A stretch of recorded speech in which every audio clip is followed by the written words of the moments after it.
Hoy, muna siya ang among sofa. No need to cover na kay siraon na nila. Di namin makahigda. Oo. Sas. Yung isang cute wala na kasing pambili ng mga kulungan. Ang dami-dami nila. There are 16 cats and 8 dogs. Ay! Dati cat food and dog food na sila. Pero sadyang hindi talaga maayos yung mabuti yung tadhana. Kaya medyo pero mataba naman sila Yung manambing kong pusang cute-cute talaga niya. Ewan ko ba, only far mom or far parents can relate.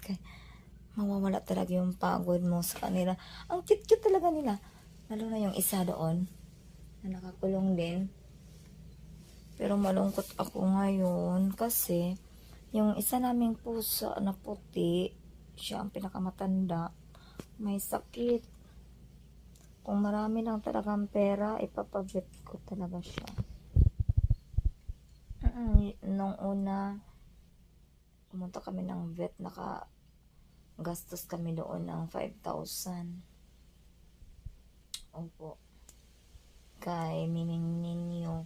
Pero namatay din siya. Kasi, parang pinakain siya ng tao. Ng makasira sa kanyang tinai. Bituka. Opo. Tapos yung isa din, si Miming Kitty, nagpabit din kami sa kanya noon. Mga 3,000 po. So, si Miming Puti, timing talaga wala masyadong panggasto pang vet.